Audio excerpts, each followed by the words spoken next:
Hadis riwayat Ibnu Majah nomor hadis 925 yang telah kita bahas di pertemuan lalu, bahwa ada doa yang sering dibacakan oleh Nabi sallallahu alaihi wasallam setiap selesai menunaikan salat. Doanya sangat singkat. Allahumma inni as'aluka ilman nafi'a wa rizqan thayyiba wa amalan taqabbala. Ya Allah, hamba mohon kepadamu, anugerahkan hamba ilmu yang bermanfaat, rizki yang terbaik, dan mohon terima amalan hamba ini. Kemudian ada rumus dalam Al-Quran, setiap doa kalau sudah dipanjatkan, maka mesti diikhtiarkan. Karena doa itu bersanding dengan ikhtiar. Mustahil Allah sekadar mengabulkan kalau tidak ada ikhtiar. Misal, saya telah contohkan Quran surah ketiga Ali Imran, ayat 35 sampai 37. Ibunda Maryam Hannah bermohon kepada Allah sejak mengandung, ya Allah, mohon jadikan anak ini anak yang soleh, terjaga dari maksiat, dekat denganmu. Apakah cukup dengan berdoa? Tidak. Awas, hati-hati. Ketika kemudian dilahirkan, setelah berdoa itu kemudian bertahap lahir, maka apa yang dikerjakan? Beliau ikhtiarkan doanya dengan ikhtiar yang luar biasa, supaya anaknya soleh, dicari pengasuh yang soleh, Nabi Zakaria. Makanya saya sering katakan, kalau Anda pengen anaknya baik, maka cari guru-guru yang baik. Anak ingin pintar, cari guru yang pintar. Anak ingin pintar dan baik, maka cari guru yang pintar dan baik. Sekolahkan di tempat-tempat yang baik. Yang kedua, ibu bapaknya bikinkan mihrab, tempat untuk belajar khusus dan tidak terganggu dari perbuatan yang kotor. Ini rumus pada kita. Begitu anak lahir, Anda didik, carikan guru yang baik, cari sekolah yang baik, yang selain membuat dia pintar, mendekatkan dia dengan Allah Subhanahu wa taala. Itu rumus. Tapi poinnya, doa tidak dicukupkan dengan permohonan, tapi harus disandingkan dengan ikhtiar. Maka demikian pula ketika kita meminta, ya Allah, berikan saya ilmu yang bermanfaat. Kita telah bahas di pertemuan yang lalu, bagaimana cara mendapatkan ilmu sesuai dengan doa yang telah kita mohonkan. Nah, ketika kita berkata, ya Allah, anugerahkan saya rizki terbaik, maka Allah tawarkan, ini ada 8 jenis disebutkan dalam Al-Quran. 8 jenis rizki yang kalau kemudian kami lakukan, kamu lakukan ikhtiarnya dengan 8 cara ini, maka kata Allah, saya akan limpahkan kepadamu rizki tanpa batas. 8 jenis ini, sebagian telah kita bahas. Kemarin kita bahas rizki dengan cara bersyukur. Sekarang kita akan bahas satu rahasia dalam Al-Quran, yang kalau Anda lakukan ini, maka rizki bukan hanya Allah berikan pada orang itu, tapi semua anggota keluarga dan kerabatnya akan diberikan bagiannya.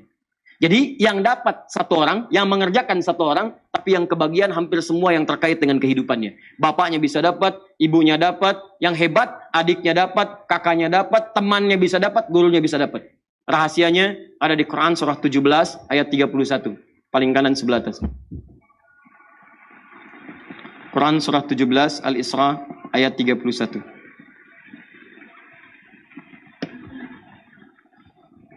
Saya turunkan ini. Ikhtiarnya Quran surah, saya agak cepat ya, mohon maaf. Quran surah ke-35 ayat ke-28. Kemudian yang kedua bisa diturunkan ke Quran surah ke-35 juga ayat 32. Turunan yang ini Quran kita ambil surah ke misalnya 54 ayat 17, ini selalu terbawa 22, 32, 40. Kemudian turunan akhirnya ada di Quran surah ke-13 ayat 23 sampai 24. Kalau Anda naikkan ke sini, yang ketiganya Quran surah ke-4 misalnya ayat ke-69. Kemudian turunan yang keempatnya bisa diambil Quran surah ke-49 ayat 13. Kalau pengen rumus paling cepat juga bisa Quran surah ke-30 ayat 21. Ya, ini 5 caranya. Anda akan berdoa, ya Allah, anugerahkan saya rezeki terbaik. Lalu Allah berikan jalan, 8 jalan. Ini cara mendapatkan rezeki terbaik. Kamu kerjakan. Kalau kamu kerjakan ini, awas. Kata Allah, saya buka 8 jenis. Kalau kamu kerjakan ini, bukan cuma kamu yang dapat. Orang-orang di sekitar kamu pun akan mendapatkan bagiannya. Baik. Apa diantaranya? Ya, nomor selanjutnya, sebelumnya telah kita bahas bagian-bagian yang lain. Sekarang kita masuk pada yang lainnya. Quran surah 17 ayat 31. Perhatikan kalimatnya. Wala taqtulu auladakum khasyata imlaq. Ada ayatnya? nahnu narzuquhum wa iyyakum inna qatlahum kana khita'an kabira. Ada ayatnya? Baik, perhatikan baik-baik. Saya buka sedikit dulu pendahuluannya. Dulu, zaman-zaman jahiliyah, bahkan bukan hanya di lingkaran Arab, sampai ke Eropa, sampai dengan lingkup sebagian besar dunia, itu kalau ada orang tua kemudian melahirkan anaknya, dan merasa bahwa ekonominya terhimpit, tidak terlampau kuat, hartanya merasa belum cukup untuk bisa menghidupi anaknya, maka tidak ada pilihan di benak mereka kecuali untuk menghabisi anak keturunannya. Bunuh. Ada yang dikubur, ada yang sengaja dibekap, intinya dihabisi, selesai. Ya. Jadi dia merasa, wah ini susah nih, saya aja hidup susah, bagaimana dengan anak ini? Ya, tapi anehnya kok pengen punya anak gitu kan? Baik, jadi sudah dia mendapatkan keturunan itu kemudian dibunuh. Karena khawatir dia tidak akan mendapatkan jaminan rezeki yang baik di masa depan. Maka Allah tawarkan satu hal yang sangat luar biasa, dibuat dalam bentuk pernyataan yang sangat tegas, tapi isinya sangat mendalam. Perhatikan baik-baik. Kata Allah, lihat kalimatnya, wala taqtulu auladakum. Hai Muhammad sallallahu alaihi wasallam, sampaikan pada umatmu, sikap umatmu, sikap umat Islam, sifat hamba-hambaku yang beriman harus beda dengan mereka yang belum beriman. Mereka yang tidak beriman tidak yakin dengan qada dan qadar. Mereka yang belum beriman tidak tahu dengan caranya rizki didapatkan. Mereka yang belum beriman tidak tahu caranya bagaimana cepat mendapatkan rizki. Kamu yang sudah beriman mesti beda dengan mereka. Perlakukan anak-anak dengan baik, sayangi mereka dengan baik, rawat dengan baik. Jangan khawatir masalah rizkinya. Kata Allah, ketika saya anugerahkan keturunan bagi setiap hamba-hambamu yang beriman. Lihat baik-baik kalimatnya. Ketika saya berikan satu nikmat pada hamba-hambaku yang beriman, mendapatkan keturunan, maka saya sudah jamin rizkinya dari setiap yang dilahirkan itu. Saya jamin rizkinya. Perhatikan baik-baik. Kalau ada yang melahirkan dalam suasana bahkan ekonominya terasa kurang dan sebagainya, jangan khawatir, kata Allah, setiap makhluk gak mungkin hidup kecuali punya rizki. Jangankan manusia, hewan ada, yang melata ada. Pertemuan lalu saya gambarkan bagaimana cicak dengan nyamuk. Cicak dapat rizki, rizkinya nyamuk. Nyamuknya terbang, cicaknya tidak. Kan Allah hanya perintahkan kamu merayap walaupun di dinding, walaupun cuma diam-diam. Nyamuknya datang, bukan kamu yang mendatangi nyamuk. Silahkan cek. Cicak diam-diam datang seekor. Perintah Allah, kamu merayap, dia merayap, datang seekor nyamuk. Bukan cicak yang mendatangi nyamuk, nyamuknya diperintahkan oleh Allah datang ke cicak. Coba bayangkan, datang seekor nyamuk, setelah itu, silakan. Ayo tangkap. Ya. Apalagi manusia. Tapi yang paling menarik, bagi orang beriman Allah yakinkan. Perhatikan kalimatnya. Nahdu narzuquhum wa iyyakum. Kata Allah, saya buka satu rahasia. Saya berikan kesempatan, saya bahkan bukan sekedar memberikan rezeki kepada anak yang dilahirkan itu. Tapi saya akan berikan rezeki kepada mereka yang kamu pun akan mendapat bagian dari rezeki itu. Jadi ketika Allah berikan rezeki kepada anak-anak yang dilahirkan itu, yang hebat bapaknya kebagian dari situ. Ibunya dapat, kakaknya dapat, adiknya dapat, tetangganya dapat, gurunya dapat. Pertanyaannya, apa rezeki yang dimaksudkan sampai anaknya dapat, keluarga dan kerabatnya bisa ikut menikmatinya. Maka dirincilah kemudian di ayat-ayat yang lain. Ada rezeki yang Allah turunkan pada anak, orang tua dan kerabat bisa ikut mendapatinya. Pertanyaannya, bagaimana menyiapkan seorang anak, atau dua orang anak, atau semua anak yang Allah titipkan kepada kita, sehingga dia mendapatkan rezeki yang dimaksudkan. Begitu dia dapat, orang tua dan kerabatnya ikut bisa menikmatinya. Dan hartanya halal dibenarkan oleh Allah Subhanahu wa Ta'ala. Maka sekarang, jika Anda punya titipan dari Allah, ada anak-anak, ada cucu dan sebagainya, pertanyaannya bagaimana menyiapkan anak yang seperti ini? Maka pilihannya, rinci ke ayat-ayat yang lainnya. 1, Quran, surah ke-35, ayat ke-28. Kalau Anda ingin mudah mendapatkan rezeki, di antaranya bisa Allah turunkan lewat keturunan. Dia dapat, Anda mendapatkan bagiannya. Apa di antara cirinya? Yuk, Quran surah 35 ayat 28, paling kanan sebelah bawah. Saya langsung ke tengahnya, ke tengah ayatnya. Innama yakhshallaha min ibadihil ulama. Sungguh, di antara yang punya sifat khasyah. Khasyah itu maksudnya kedekatan yang sangat dengan Allah. Sehingga saking sangat dekatnya, takut kalau dinilai salah oleh Allah.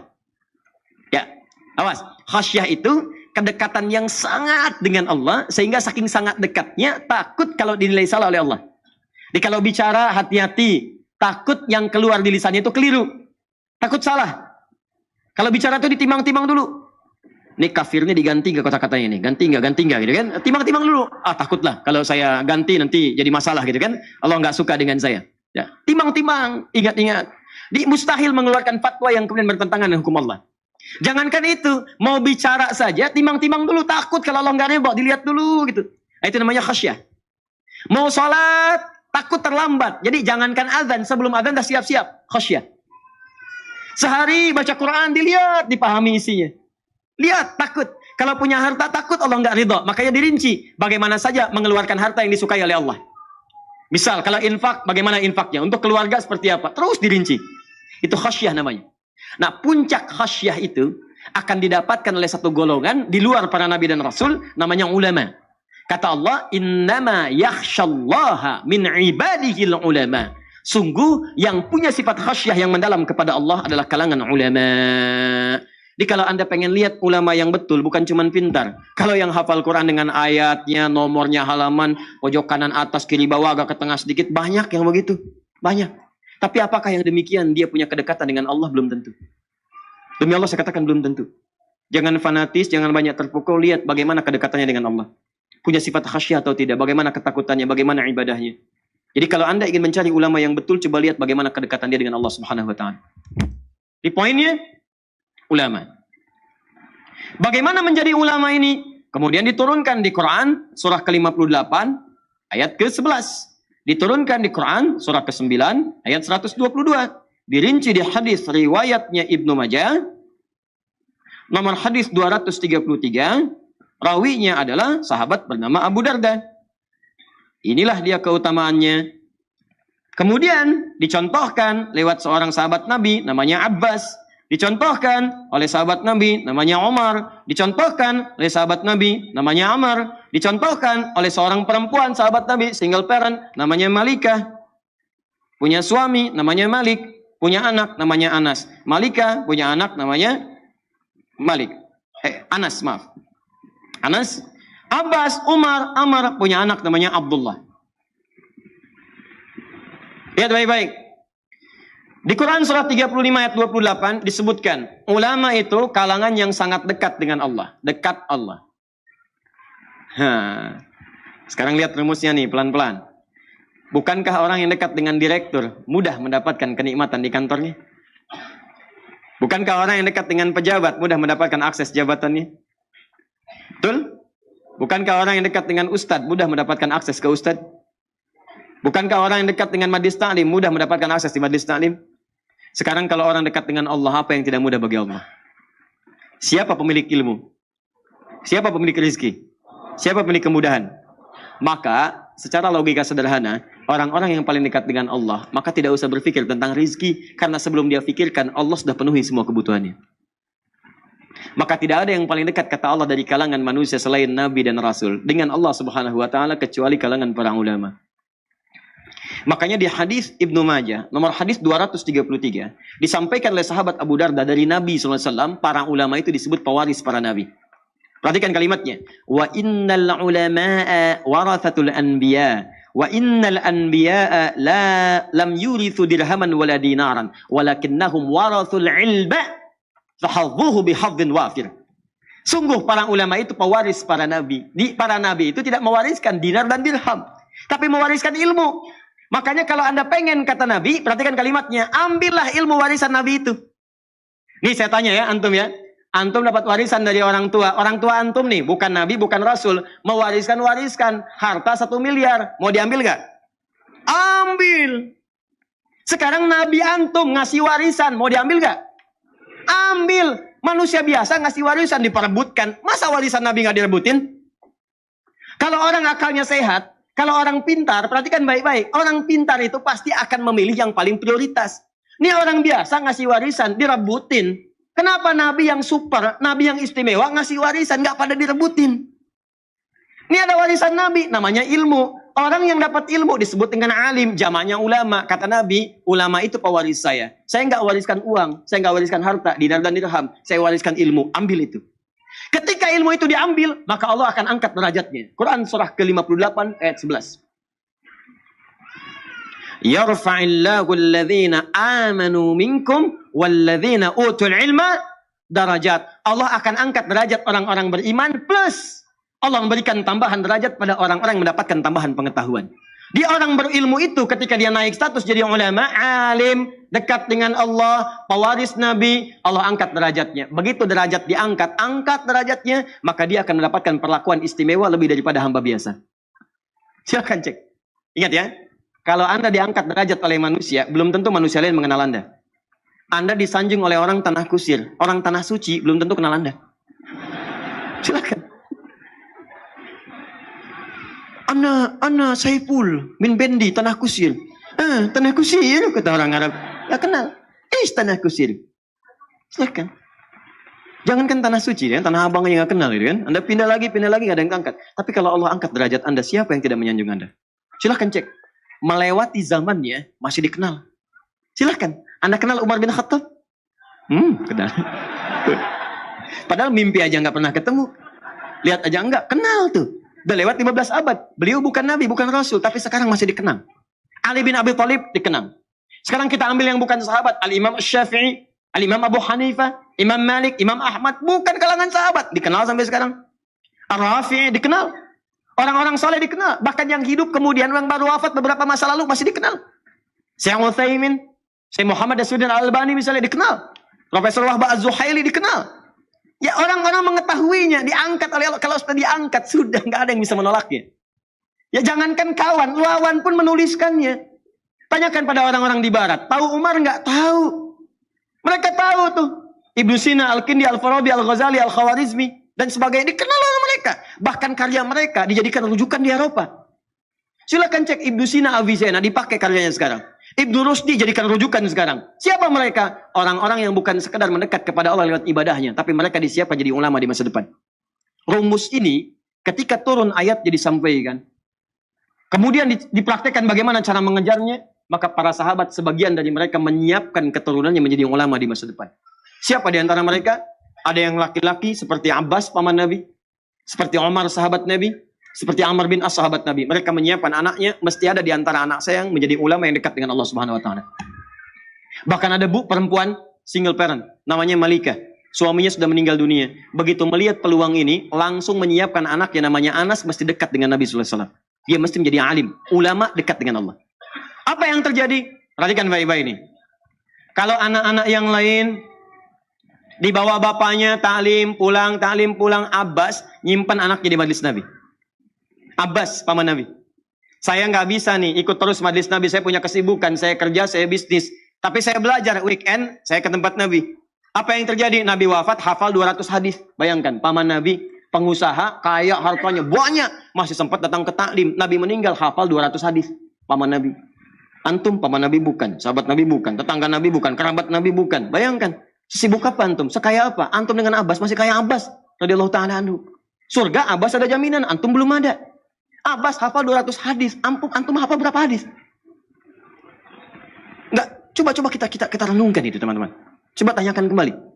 Tapi yang paling dahsyat itu cara berpikirnya begini. Saya cuma hafal 200 nih. Saya hafal sedikit-sedikit, cuma sepekan datang. Anak saya mesti lebih daripada saya.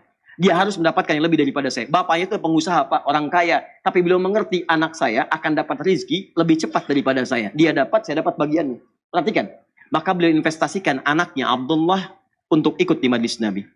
Titipkan di majlis Nabi. Berangkat bapaknya, dia tetap belajar. Belajar. Nabi wafat, bapaknya hafal 200 hadis. Abbas, anaknya Abdullah hafal 2000 hadis. Dan usianya masih 13 tahun. Hafal 2000 hadis. Nah, rumusnya apa? Rumusnya dalam ilmu hadis, kalau ada seorang ayah, bahkan ibu, ya, perhatikan, orang tua, mendidik anaknya sampai kemudian anaknya bagus, tahu hadis, dan seterusnya, meriwayatkan, maka nama anaknya akan dihilangkan. Nama bapaknya disebutkan. Makanya ketika Abdullah anak laki-lakinya Abbas hafal hadis, diriwayatkan oleh orang setelahnya, maka Abdullahnya dihapus. Disebutkan inisialnya anak laki-laki. Diturunkan bapaknya. Bapaknya namanya Abbas. Anak laki-laki bahasa Arabnya ibnu. Ibnun anak laki-laki. Maka dikenal Ibnu Abbas, Ibnu Abbas, Ibnu Abbas. Nama aslinya Abdullah. Abdullah bin Abbas. Bin itu singkatan dari Ibnun, disingkat bin. Bin itu anak laki-laki, anak laki-lakinya Abbas. Ibnu Abbas itu anak laki-lakinya Abbas. Nama aslinya Abdullah. Kenapa dihilangkan anak laki-lakinya, disebutkan bapaknya? Untuk menunjukkan kesan bahwa, perhatikan baik-baik, anaknya bisa seperti ini karena peran orang tuanya. Yang kedua, ingin menunjukkan isyarat. Begitu hadis ini diriwayatkan, dipelajari oleh orang-orang, maka bukan cuma Abdullah yang dapat, bapaknya pun kebagian dapat dari pahala yang telah dapatkan anaknya. Bayangkan, bukan cuma dunia, rezeki akhiratnya pun dapat. Begitu anaknya dapat pahala, bapaknya kebagian di situ. Perhatikan baik-baik. Sekarang berapa banyak orang yang mengaji hadisnya Abdullah bin Abbas radhiyallahu ta'ala anhuma. Umar bin Khattab, saya pengen lebih daripada Abbas. Abbas anaknya datang ke majelis ilmu. Anak saya harus ngintip Nabi sejak berangkat dari tempatnya. Bikin beliau rumah saat di Madinah. Di depan rumahnya Nabi SAW. Dibikinkan kamar. Kamar anaknya menghadap ke arah rumah Nabi. Dibikin jendela. Jadi tahu persis. Begitu kemudian Nabi keluar rumah, sudah tahu bagaimana cara jalannya. Cara nengoknya. Seperti apa kemudian Nabi bersikap. Sampai ke majelis ilmu. Makanya anaknya Umar lebih banyak hafal hadis dibandingkan anaknya Abbas. Anaknya Abbas hafal 2000 hadis, anaknya Umar 2800 hadis. Anaknya Amr, lihat Amr bin As, Abdullah bin Amr bin As. Anaknya Abbas tahu kemudian hadis, tahu tafsir. Anaknya Umar ngintip-ngintip Nabi, tahu juga hadis. Anak saya mesti tambah hadis plus fikih. Maka sejak kecil diajarkan langsung hadis fikih, hadis fikih, hadis fikih. Usia 9 tahun udah minta ke bapaknya, "Pak, saya pengen nikah karena saya sudah hafal bab nikah." Paham, fikih dan sebagainya. Anak Abbas nunggu di majelis ilmu. Anak Umar dibikinkan rumah. Malikah seorang single parent. Satu anak. Punya anak namanya Anas. Beliau melihat. Yang satu ke majelis Nabi. Yang satu ngintip-ngintip. Anak saya nggak usah nunggu, nggak usah ngintip. Datang ke rumah Nabi. Digandeng. Dibawa. Disampaikan. Ya Rasulullah. Ini anak memang kelihatan masih kecil. Tapi dia punya kemampuan kuat. Tolong jadikan pembantu Anda. Tolong jadikan pembantu Anda. Nanti kalimat ini akan ditiru oleh orang-orang setelahnya. Untuk mencari celah bagaimana caranya anak ini bisa dekat dengan ulama. Maka cara paling mudahnya bawa ke rumahnya supaya mempelajari semua apa yang ada dalam rumahnya. Jadi kalau di luar rumah cuma lihat di luar saja. Tapi kalau di dalam rumah kan kelihatan semuanya. Bagaimana saat akan tidurnya. Bagaimana saat makannya. Bagaimana saat minumnya. Dan sebagainya. Maka Nabi tersenyum. Beliau tahu. Kata ibunya ini, kata Malikah, ambil anak saya sebagai pembantu. Nabi tahu. Ini paling pengen belajar. Pengen belajar. Kata Nabi, ya dia boleh membantu saya. Datang ke rumah. Belajar di rumah Nabi. Setelah Nabi wafat, membantu Nabi wafat, maka setelah wafat itu ditanya, "Hei Anas, selama kamu membantu Nabi, apa kalimat yang paling sering didengar dari Nabi?" Kata Anas, "Tahukah kalian, selama saya membantu Rasulullah, hanya satu kalimat yang sering saya dengar dari Nabi. Ya Anas, madza akhdumuka?" Anas, apa yang bisa saya bantu? Rasulullah SAW. Anas, apa yang bisa saya bantu? Oh, kalau ada pembantu begitu enak banget ya, Pak. Datang ke rumah, saya pengen jadi pembantu. Apa yang bisa saya bantu? Wah, karena semua dikerjain sendiri. Piring, selesai makan, bisa cuci. Ada yang kemudian sobek, jahit, bisa jahit sendiri itu. Ya, itu yang luar biasa. Dan Anas kemudian meriwayatkan hadis yang sangat banyak setelah peninggal Nabi SAW. Poinnya adalah, kenapa mereka berlomba mengajar itu semua? Karena ada janji yang disebutkan oleh Allah, derajatnya akan diangkat, dekat dengan Allah, dan rizkinya akan dijamin. Begitu rizki dapat, bukan cuma dunia, akhiratnya kebagian. Kalau para sahabat nggak mikirin dunia, Pak, dunia itu udah selesai. Maksud saya, mereka sudah paham, ini dapat, gak ada masalah. Yang mereka pikirkan akhirat. Makanya ketika dititipkan anaknya, investasi terbesarnya akhirat. Tapi Anda tahu nggak? Orang yang mendapatkan akhirat, udah otomatis dunianya dijamin. Itu rumusnya. Sederhana, jika kalau akhirat dapat, dunia pasti akan dapat. Akhirnya apa yang terjadi? Orang-orang setelahnya, maka menyiapkanlah misi ini, ditempuh kemudian jalan ini, maka orang-orang sepeninggal Nabi, sahabat menyiapkan. Sahabat mewariskan, tabi'in mengikuti. Tabi'in mengikuti. Maka muncullah orang-orang hebat setelah zaman sahabat, untuk mengejar keutamaan dari Al-Quran ini, bagaimana caranya? Hidupnya bahkan suami sudah nggak ada, single parent, sendirian, harta terbatas. Berpikir bagaimana caranya, ya Allah, dunianya nyaman, akhirat dapat banyak pahala. Maka rumus pertama ditempuh. Imam Asy-Syafi'i punya seorang ibu. Begitu lahir kemudian tumbuh berkembang di Gaza, sekarang di Palestina, wafat ayahnya. Itu sendirian Bu, single parent. Berjuang bagaimana cara mendapatkan ketenangan dalam rumahnya, plus mendapatkan pahala akhiratnya. Maka diputuskan anak saya mesti menjadi ulama. Jadi ulama. Maka dididik oleh beliau. Nih, rumus cepatnya. Perhatikan baik-baik. Dicari orang-orang yang hebat di masanya. Siapa ulama yang bisa mendidiknya? Dititipkan di situ. Begitu kemudian mau belajar, gendong. Sampai mendengar puncak ilmunya ada di Mekah pada saat itu. Maka berangkat beliau membawa anaknya ke Mekah. Jalan sampai dengan ke Mekah. Dititipkan di kalangan para ulama. Setelah tumbuh remaja, Imam Syafi'i diutus. Syafi'i, saya mendengar imam paling bagus sekarang perkembangan ilmu ada di Irak. Kamu berangkat ke Irak. Semua dilakukan untuk bisa menjadikan anaknya menjadi seorang alim. Apa yang terjadi? Ibunya berusaha, jadi ulama. Begitu kemudian tumbuh berkembang, jadi remaja, hafalannya kuat, siap menjadi seorang alim. Kata ibunya berangkat ke Irak, di sana sedang muncul perkembangan ilmu. Begitu berangkat ke Irak, teman-teman, apa yang terjadi? Setahun 2 tahun datang rombongan ulama Irak berhaji ke Mekah. Ulama-ulama Irak datang ke Mekah berhaji. Begitu berhaji, yang disebut semua Syafi'i. Qala Muhammad bin Idris Syafi'i. Nyampe itu suara ke telinga ibunya saat di Mekah. Begitu mendengar, segera disusul. Itu siapa Syafi'i? Katanya. Siapa Syafi'i? Kata ulama-ulama Irak ini, dia adalah seorang anak muda yang luar biasa. Dia asalnya dari Mekah sini. Bahkan ibunya ada di Mekah katanya. Ibunya ada di Mekah. Saya dari Mekah sini. Sekarang sedang di Irak. Dia menjadi panutan ulama nomor 1 di Irak. Asy-Syafi'i. Kata ibunya, tahukah engkau Syafi'i itu anak saya? Tahukah engkau Asy-Syafi'i anak saya? Begitu tahu Syafi'i anaknya, Masya Allah anak ibu. Langsung ibunya dihormati. Langsung dimuliakan macam-macam. Perhatikan, Syafi'i yang berhasil, ibunya, tolong kalau kamu kembali ke Irak, sampaikan pada Asy-Syafi'i, dia telah saya izinkan kembali ke sini. Padahal waktu berangkat ke Irak, tadi sebelum saya sebutkan, padahal waktu berangkat, kata ibunya, Syafi'i, kamu belajar ilmu ke Irak, gak usah pulang ke sini. Gak usah pulang. Kamu belajar ilmu ke Irak, gak usah pulang. Saking pengennya anak jadi ulama, gak usah pulang, kata ibunya. Kesana aja. Begitu sudah mendengar Syafi'i jadi ulama, kata ibunya kepada ulama Irak, katakan pada Syafi'i, dia boleh pulang sekarang. Pada kalimat awalnya, nggak usah pulang. Bahkan ada riwayat mengatakan, nanti aja ketemunya di surga di akhirat. Berangkat aja, nanti ketemu di surga di akhirat. Begitu mendengar anaknya sudah jadi ulama, silahkan pulang. Begitu disampaikan kepada Asy-Syafi'i di Irak, senangnya luar biasa. Kata Asy-Syafi'i, saya akan pulang. Begitu tahu akan pulang, mendengar guru besar akan pulang, semua orang-orang Irak itu menyiapkan bekal untuk Syafi'i. Ada yang ngasih unta, ngasih makanan, ngasih ini bekal, sampai terkumpul 100 ekor unta. Plus dengan isinya. Bayangkan, Asy-Syafi'i nggak pernah tercatat. Asy-Syafi'i pernah kerja di perusahaan A. Asy-Syafi'i pernah berdagang. Asy-Syafi'i pernah bisnis. Disiapkan jadi ulama, begitu mau pulang ke Mekah, semua perangkatnya disiapkan langsung. Allah turunkan. Semua orang ngasih. Berangkat. Kitabnya kemudian dibawa di tangannya, naik beliau ke untanya, 100 ekor unta ngikutin plus dengan murid-muridnya. Begitu sampai di gerbang Mekah belum sampai ke Mekah, kan ada batas haram ya? Ada batas haram. Begitu sampai di batas itu, beliau mengutus santrinya, tolong berikan kabar kepada ibu, saya sudah dekat, saya akan datang. Ini sunnah ya, ingat ini sunnah. Sunnah kalau anda ingin berkunjung pada siapapun, kabari dulu. Kabari supaya dia siap-siap, jangan bikin kejutan. Justru kejutan itu dalam Islam nggak diperkenankan. Nggak pakai iya.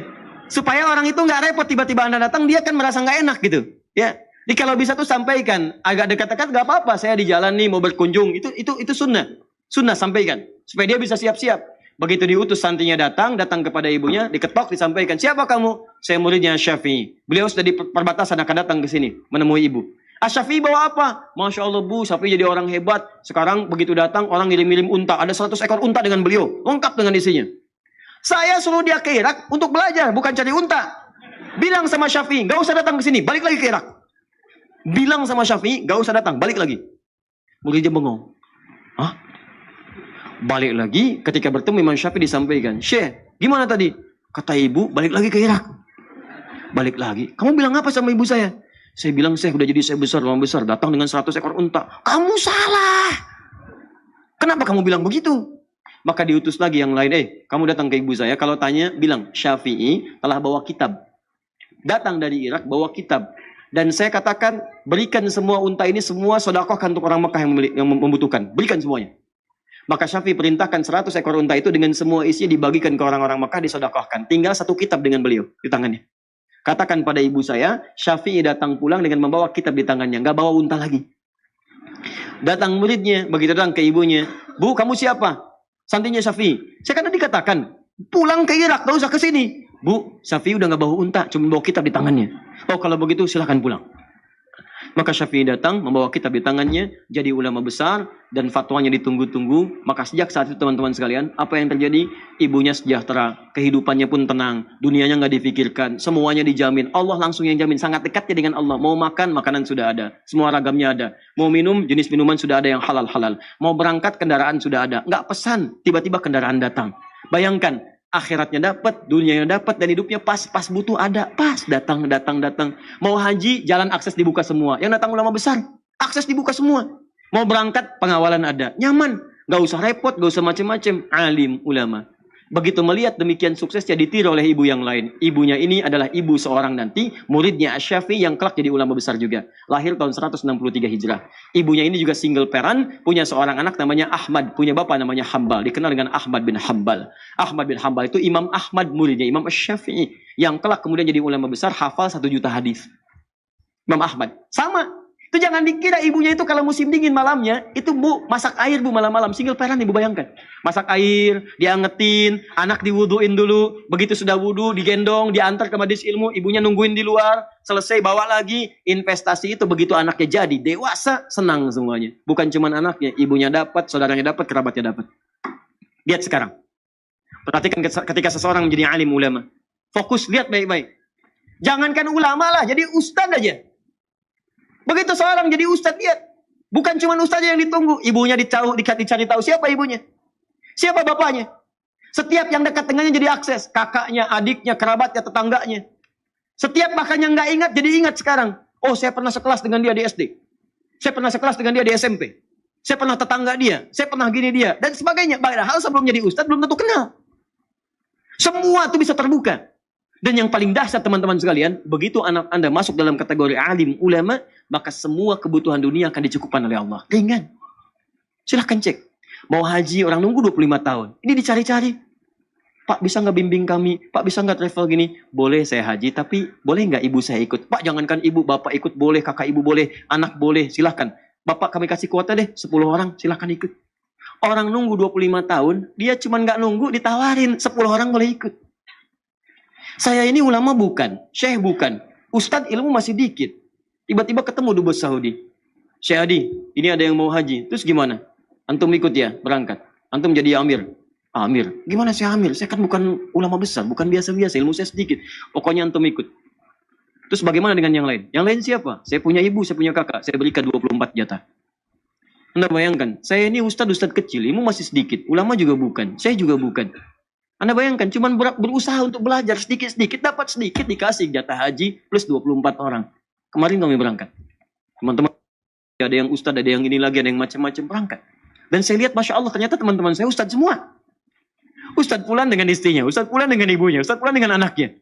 Bayangkan, ternyata beliau itu, dubes yang kemarin baik orang itu, Dr. Usama itu. Baik orangnya. Ternyata beliau mengumpulkan satu gelombang khusus yang beliau kemudian apresiasi dari kalangan para ulama dan tokoh-tokoh yang punya jasa terhadap Islam. Diberangkatkan tuh. Anda bayangkan. Jadi kalau Anda ingin mendapatkan bagian kenikmatan, jadikan satu di antara anak-anak jadi ulama. Masa nggak ada yang jadi satupun? Makanya jangan tertipu lah dengan kebanyakan orang yang sekolahkan. Pesantren itu sekarang bagus-bagus. Pesantren bagus-bagus, jangan dikira nggak bisa bersaing. Ya silakan lihat, bahasa Inggrisnya banyak yang bagus. Lihat alumni Gontor tuh. Silakan yang jadi ketua MPR ada, yang jadi menteri ada, yang jadi dubes ada. Banyak. Bahasa Inggris bagus, bahasa Arab bagus. Ada yang Mandarin ada yang bahasa lain ada. Silakan, jangan takut, matematika ada. Yang jago matematika, jago fisika, jago kimia. Jangan dikira kalau ketika Anda jadi ulama, Anda kehilangan dunia, tidak. Apa saya tidak belajar umum? Saya belajar. Fisika saya belajar, kimia saya belajar. Waktu-waktu senggang saya pergi ke toko buku, saya beli buku kimia, buku fisika, saya pelajari. Ya, saya belajar, saya pahami. Saya baca juga yang lainnya. Tapi fokus kita pada apa yang Allah titipkan. Tapi yang lainnya kita pelajari. Jangan dikira Anda jadi ulama, Anda ketinggalan semua yang lain. Tidak, kita butuhkan. Ya, kalau orang tanya kan kita bisa jelaskan. Kalau ada orang berangkat haji gelombang kedua, apakah kemudian mikotnya itu di atas pesawat atau mikotnya di Jeddah, di King Abdul Aziz? Ada yang mengatakan kemudian di atas pesawat. Nah, timbul pertanyaan baru. Kecepatan pesawat itu berapa? 800 mph, bisa 800 km per jam. Anda mau mikot baru mengucapkan bis, pesawat udah lewat. Psh, Bagaimana hukumnya? Qasar jamak 3 farsah. 3 farsah itu ukurannya berapa kilo? Bagaimana cara mengkonversinya? Kalau Anda nggak paham hitungan matematika, nggak tahu rumus fisika, bagaimana bisa mendapatinya? Ustadz, itu jarak 80 kilo. Baik, sekarang kita gali lagi dengan masalahnya. Apa masalahnya? Sekarang ke Semarang, berapa jauhnya? Berapa kilo? Hitung dari sini bisa 300-400 kilo. Baik, pakai pesawat berapa? Pakai pesawat mungkin 1 jam, nyampe di sana. Sekarang ke Lebak Bulus, berapa jaraknya dari Bekasi misalnya? Dari Bekasi ke Lebak Bulus 30 kilo. Baik, 30 kilo berarti nggak nyampe 80. Boleh jamak tidak? Tidak. Boleh kosor tidak? Tidak. Ke Semarang 300 kilo. Boleh jamak? Boleh. Kosor? Boleh. Baik, sekarang pertanyaannya begini. Kalau ada orang ke Semarang naik pesawat, dan dari Bekasi ke Lebak Bulus naik beca. Nyampe dia berangkat dari Bekasi ke Semarang. Jarak cuma 1 jam pakai pesawat. Berangkat kemudian jam 12, nyampe jam 1. Asar aja belum. Yang di sini ngayuh beca dari Bekasi ke Lebak Bulus. Berangkat jam 12. Begitu masuk jalan tol, gak boleh. Jalan biasa, macet. Nyampe teman-teman berangkat jam 12. Nyampe kemudian ke Lebak Bulus itu bisa jam 4, jam 5. Pertanyaannya, di situ di mana berlakunya antara jamak dengan qasar? Apakah yang ke Semarang berlaku atau yang ke Lebak Bulus yang berlaku? Jadi bukan cuma hitungan jarak. Di jarak itu ada hambatan. Makanya di jarak rumus fisikanya S sama dengan V kali T. Ya, mencari V sama dengan S dibagi T. Mencari T sama dengan S dibagi V. Tapi di jarak itu juga ada rumus hambatan, ada tantangan, ada tekanan. Ya, awas hati-hati. Ada gayanya, ada gaya gesek, ada gaya gerak, ada hambatan, ada yang lainnya. Di gaya juga ada gaya lagi, ada rumus lagi. F1 sama dengan F2, F berbanding lurus dengan P. Ada semuanya. Ada rumusnya. Nih saya cek ya. Kalau ini ada lilin nih. Kasih api. Lilin kasih api. Kemudian ditutup dengan gelas. Maka api di lilin itu padam. Ini menunjukkan apa? Tidak ada oksigen. Bukan, ini menunjukkan Anda nggak ada kerjaan. Kan bisa ditiup, ngapain ditutup pakai gelas?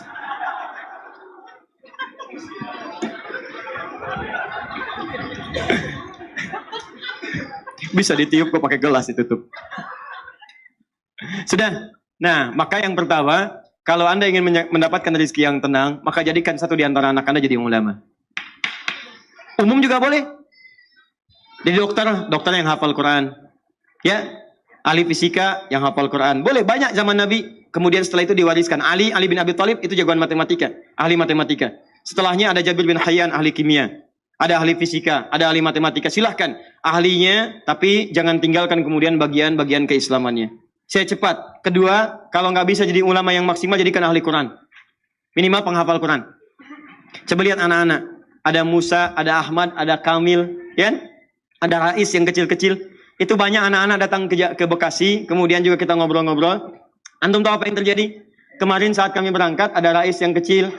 Ada anak perempuan juga yang, mohon maaf, matanya mungkin nggak melihat. Kata orang buta. Tapi saya katakan, Masya Allah, matanya ditutup dari berbuat maksiat dari sejak kecil. Matanya dihambat dari maksiat dari sejak kecil. Anda bayangkan teman-teman, yang hafal Quran anaknya, yang ikut haji, bapaknya ikut, ibunya ikut, gurunya ikut, temannya ikut. Yang hafal Quran cuma anaknya. Masa iya dari anak-anak antum nggak ada yang hafal Quran? Anak 1 belum hafal, anak 2 belum hafal, anak 3 belum hafal, 5 anak nggak ada yang hafal. Kenapa nggak diinvestasikan 1 anak aja hafal Quran? Demi Allah saya katakan, anak Anda usia 6 tahun, hafal 30 juz. Begitu hafal 30 juz, kakaknya yang 16 tahun, bapaknya yang 40 tahun, istri yang 34 tahun, adiknya yang 5 tahun, ikut semua mendapatkan keutamaannya. Ahli Quran. 3, kalau belum sanggup ke sini, didik menjadi soleh. Ayo soleh. Siapkan seperti Maryam. Maryam disekolahkan di tempat yang baik, bimbingannya baik. Ketika anak itu didik menjadi anak yang soleh, dekat dengan Allah, rajin ibadah, sering ke masjid, sering baca Quran, walaupun belum hafal. Demi Allah saya katakan, jangankan orang lain, tetangga itu akan menyebut memuliakan bapaknya, memuliakan ibunya. Tidak pernah anaknya disebut kecuali bapaknya mendapatkan bagiannya. Begitu anaknya masuk, anaknya namanya Ahmad, bapaknya Asep. Tuh lihat tuh anaknya Pak Asep, bukan Ahmadnya, Pak Asep yang disebutkan. Dia punya anaknya Kevin. Kevin kalau bisa seperti Ahmad ya, anaknya Pak Asep. Pak Asepnya masih ikut. Silahkan cek. Ini semuanya akan dapat bagiannya. Dan mudah gitu. Begitu masuk, mudah. Ke sekolah, mudah. Dan sebagainya. Kalau belum mampu juga, dekatkan dengan orang soleh. Cari orang-orang baik. Begitu aksesnya dekat dengan orang soleh, maka dia akan mendapatkan kemuliaannya. Terakhir, kalau belum dapat juga, pengen cara cepat, cari menantu yang soleh. Quran surah 30 ayat 21. Ini rumus dari Nabi. Makanya antum yang belum nikah, jadi pada soleh. Jadi ulama, antum akan dicari. Ya, jadi ahli Quran, dia orang-orang baik. Karena rumus Nabinya sederhana. Jika Anda kedatangan seorang pemuda yang dekat dengan Allah, maka jangan sia-siakan dia. Cepat, karena tidak mudah lagi menemukannya. Makanya saya senang sekali orang-orang sekarang, Masya Allah. Itu sangat bagus-bagus. Dalam menyeleksi itu sekarang ukurannya Al-Quran. Ukurannya ke masjid. Ya kan pernah datang ada yang ke rumahnya. Anaknya luar biasa perempuan ya, cantik, bagus. Dan bapaknya bagus sekali seleksinya, pakai Quran. Datang orang pertama, Pak, saya berminat, ini ingin begini-begini. Ya, nah bagus. Namanya siapa? Saya Anas, Pak. Baca surat An-Nas. Baca. Bagus ya. Baik, mudah-mudahan kalau jodoh, yaitu jadi jodoh yang terbaik. Besoknya datang lagi. Ade, ada apa? Aduh, Pak, saya tuh sudah alhamdulillah ada kematangan begini-begini. Nama siapa? Torik. Baca surat At-Torik. Baca. Masya Allah. Begitu yang ketiga, tuh. Dia tahu info dari yang lainnya. Saya kemarin ke sana, nama saya Anas, baca Anas. Saya Torik, baca Torik. Begitu yang ini datang, wajahnya udah pucat. Ada namanya siapa? Saya Yusuf Ibrahim, Pak.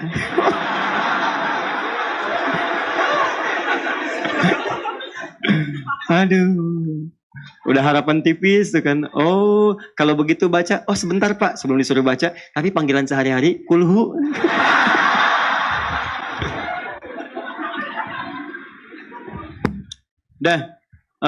Jadi ini ya gambarannya. Kalau kita ingin mendapatkan rezeki yang baik, maka didik anak-anak dengan baik. Jangan takut, semua mendapatkan bagiannya. Tapi kalau kita ingin limpahannya, maka maksimalkan apa yang bisa kita berikan untuk mereka.